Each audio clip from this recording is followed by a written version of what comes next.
I want a total reconstruction. Get a Home Office ballistics expert over from the mainland. I want to find out what really happened at Tulligally that night.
Professor, John Stalker. I shan't shake hands. It's very good of you to see me. I'm only too happy to help. It makes a nice change. You know, I wouldn't have your job if they paid me. I wouldn't welcome yours just now. No. The dead have many qualities that are often denied to the living, Superintendent.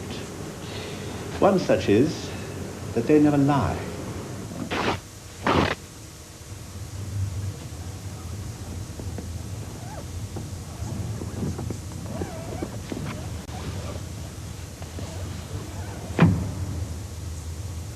You performed the autopsies on all three of the Tulligally victims.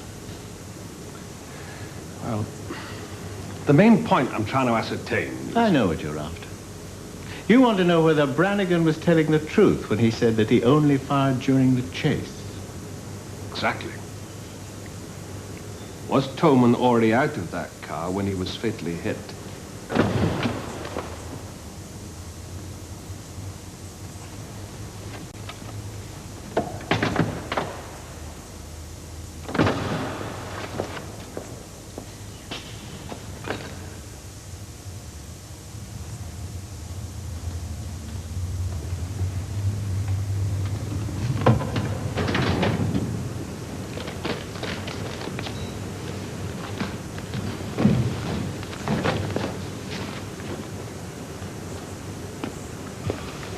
Thank you.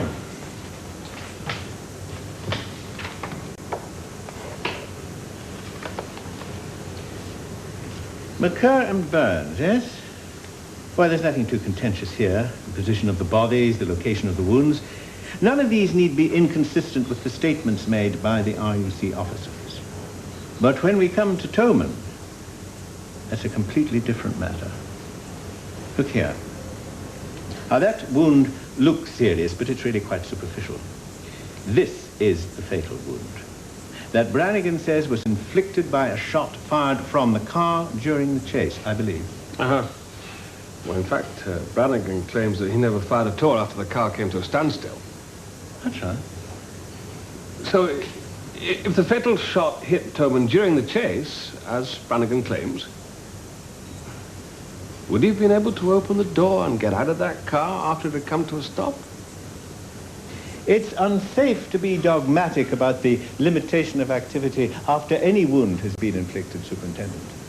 The body is capable of the most amazing feats of endurance.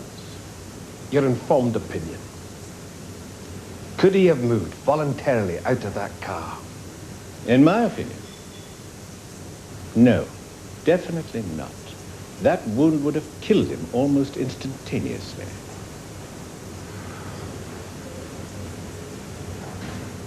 Could his body have fallen against the door handle somehow?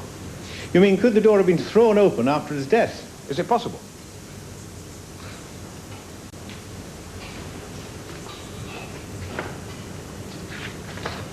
Then, would he have fallen in this twisted position? So Toman must have been shot after that car came to a stop. Well, he must have been attempting to get out of the car. I'm not stating that as a scientific fact. But it's what the evidence suggests, yes. Did you tell that to the CID investigation at the time? I put it in my report at the time, but they never came back to me on that one.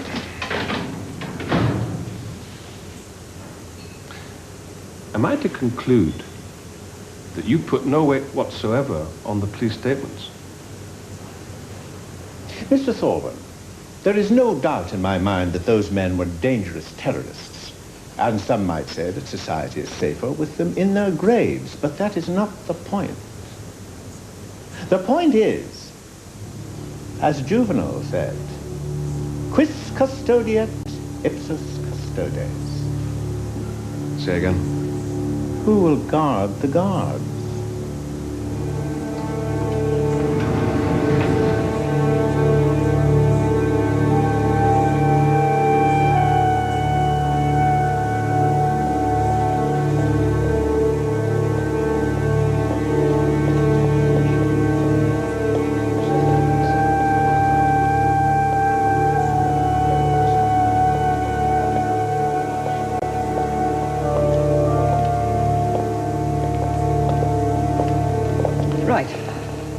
This is the Smith & Wesson the driver fired from the window during the chase.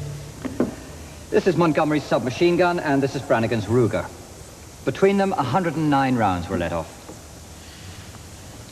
Reasonable force, eh? Have a look at this, sir.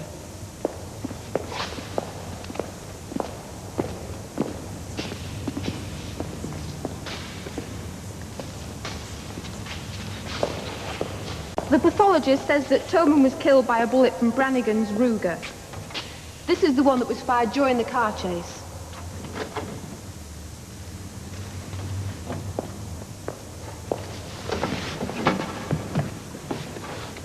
There's no way that lines up with the fatal shot. But we found another one.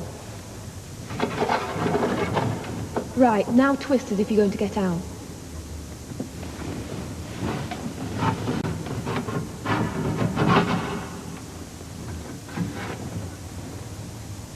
That's the one that did it. Straight through the heart. It could never have been fired by Brannigan in a car that was in pursuit from behind. And there's no way it could have been fired from the position he said he took up after he got out of the car. Here. After he said he'd stop shooting.